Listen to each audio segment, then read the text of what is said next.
We are now sitting and talking to the man himself, Noah Eagle, who will be on the call with this NBC Big Ten primetime crew. Noah, thank you so much for taking the time to talk with us today. Jake, I appreciate you having me. I'm looking forward to this game. This is going to be unbelievable and almost as unbelievable as your set. That is high level, top tier. So I'm impressed. We try over here at NDTV. We really do try, but they might also know you. Notre Dame fans might know you from you filled in for Jack Collinsworth earlier this year in Dublin. So you get a little familiarity with Notre Dame, but this is a whole new level. Is this your first time coming to South Bend? It is. It is. And I've been lucky that I have Catherine Tappet on my team, and she's been telling us all about Notre Dame, all about South Bend, all about the campus. The way she described it to me, and I'm going to be the judge of it myself, but I trust her implicitly. So I know she's not, trying to pull one on me. She said wholeheartedly that if she could paint a perfect picture of a college campus, this would be it. So I'm not trying to fill your head. I'm not trying to gas you guys up, but I'm just relaying the information and I'm ready to see it for myself.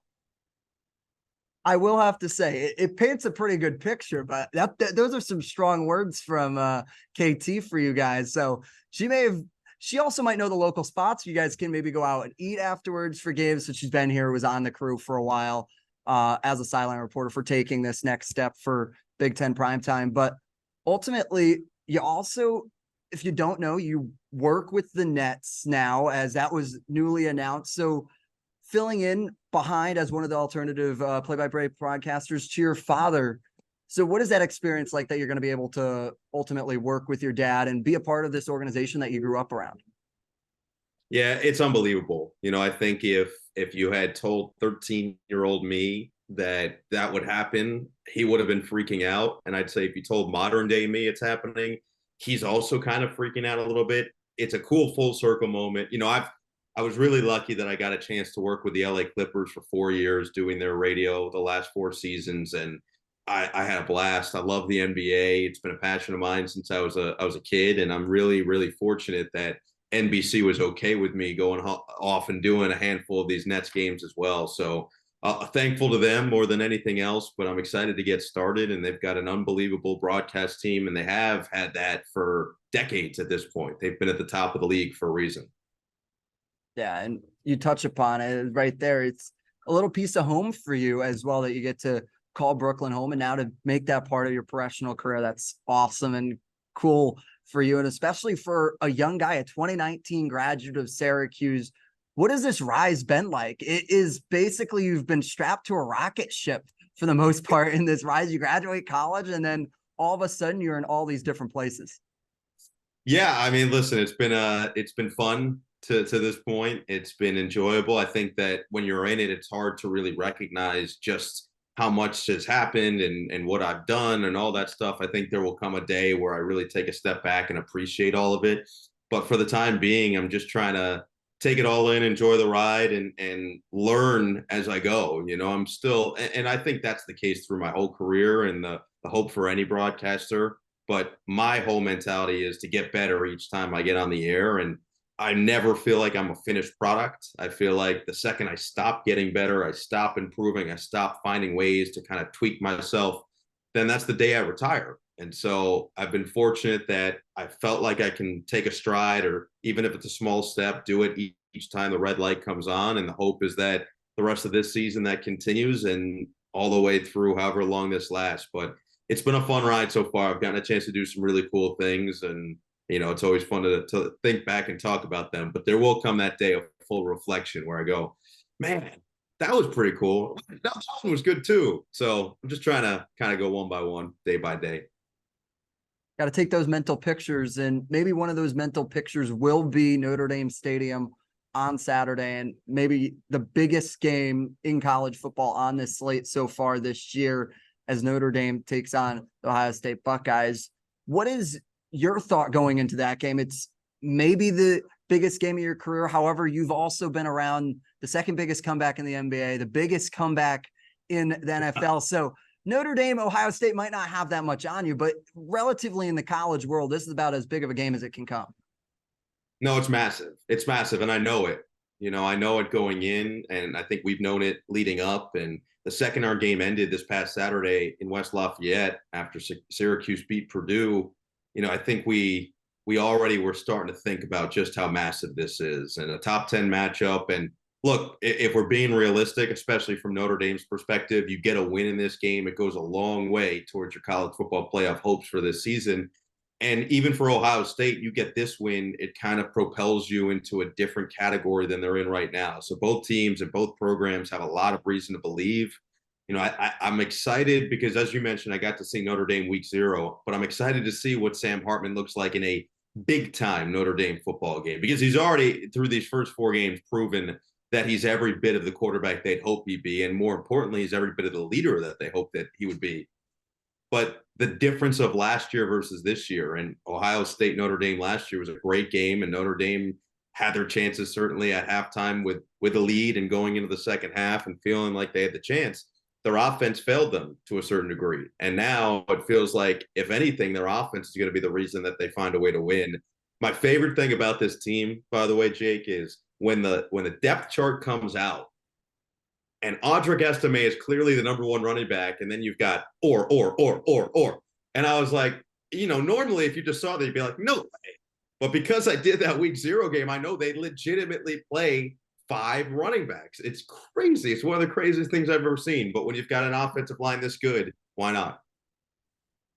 Exactly. And when you've got that many backs, and I have to imagine make your spotting board a little crazier than what it needs to be, with all 5 running backs having to be there, having to have those storylines, because once again, they're all will find and touch the field at some point during that time. So you look at that.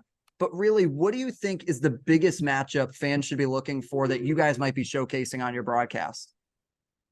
Yeah, so Todd Blackledge and I were talking about it a little bit earlier, and I think we agree that this game is going to be won in the trenches. And so I go back to that run game a little bit, and I say Notre Dame's offensive line's been dominant through their first 4 games, and rightfully so. You've got 2 of the best tackles in the entire country and a clear-cut All-American, maybe the top offensive lineman drafted this year in Joe Alt.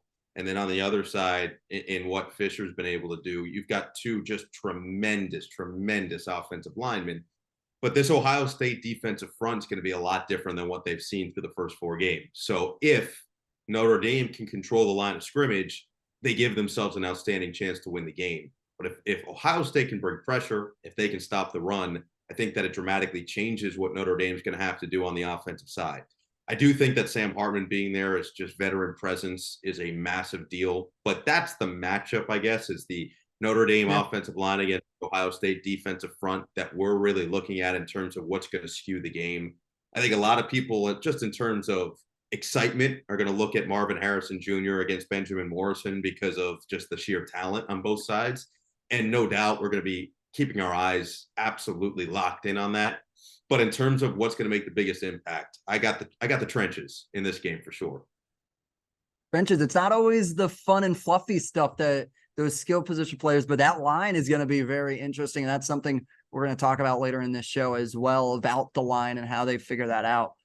But ultimately, I know you're a big movie guy as well. You're a big pop culture guy. Is there a movie right now? Have you seen Rudy, A? And then B, is there a movie right now that you're like, got to go watch it? So I've seen Rudy probably 15 times minimum.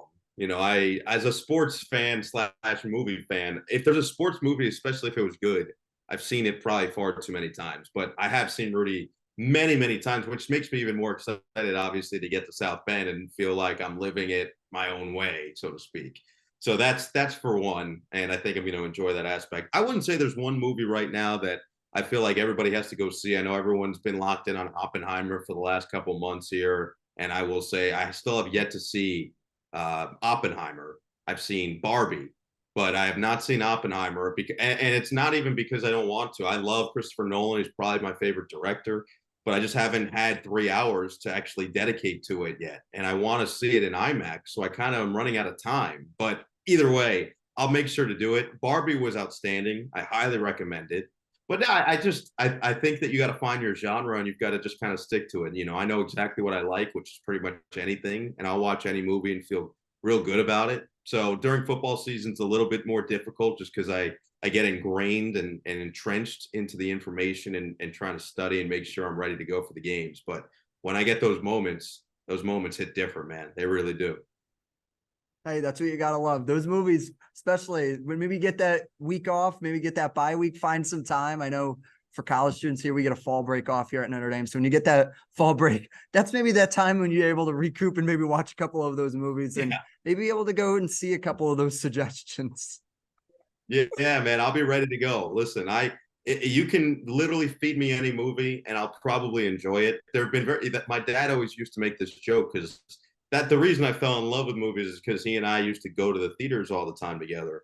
And every single time when I was a kid, we would walk out, no matter the movie. It could have been the worst movie ever created. And he'd be like, "What do you think?" And I go, "It's pretty good. Yeah, it's pretty good." And he would make fun of me every time. He's like, "No, that one was bad. You have to say when it's bad. You have to be critical." I was like, "No, I enjoyed it. I enjoyed it." So it was every time. Maybe you had a long lost hope for being a movie critic. I think Hollywood would have liked you for that if you were just Yeah. that positive all the time. Yeah, Hollywood would have been thrilled. I'm not sure that my employer would have been all that happy though. So it's a give and take. You've got to balance things in life. And then rounding out, you look at this slate NBC has for you throughout the rest of this year. What does it mean to you to be a part of the Peacock Company and be under that roof of some of the greats within sports broadcasting right now? It's incredibly special, incredibly special on so many levels. I feel this family atmosphere in just my short time there. Getting to meet all my coworkers has been amazing, and they put me in positions to succeed. And quite frankly, that's really all you can ask for if you're a broadcaster, is to have somebody and have employers that are putting you in a comfortable spot. And that's what I felt. And despite it being a big package, or despite the numbers being high, or these crazy environments, even this week, I just know that they're going to put me in a position to go out there and be successful. And to have Todd Blackledge next to me, I mean, that has been an unbelievable addition. He has made me better already at what I do just because I'm around him and I see how he does things, and I can see how he sees the game a little bit better. And he's just so great in how he dissects things. And Catherine Tappan, as you guys know, is elite at what she does. And then our producer, Matt Marvin, our director, Charlie Dammeyer, our entire support staff, our researchers, it's a high level. Everything they do, they make sure they don't cut a single corner. And that's special because that's not the case as much everywhere anymore. And so to be a part of that is amazing. You mentioned the high level talent. I've known Mike Tirico just about my entire life. Him and my dad went to college together and we're very close. And so to be able to be his teammate and call each other teammates, that's high level stuff that I didn't really know if I would ever get a chance to do. And he's somebody that I've revered my entire life and certainly my entire career, just in terms of his versatility and overall talent and how he handles things, situations, and people. So to be around him and learn from him, that's incredibly special as well. So I've been fortunate, and I just know that it's only going to get more and more exciting the more we do it. Yeah, you have to imagine. Can catch Noah Eagle with Todd Blackledge and Catherine Tappan, along with Charlie Dannemeyer and Matt Marvin, all behind the scenes for this NBC. I gotta give it to the production team. I worked with Chucky back when he was here for NBC games. So Charlie's the creme de la creme when it comes to directors. No doubt. You've definitely got that 100% correct. But you can catch them at 7:30 on NBC when they bring you Ohio State, Notre Dame.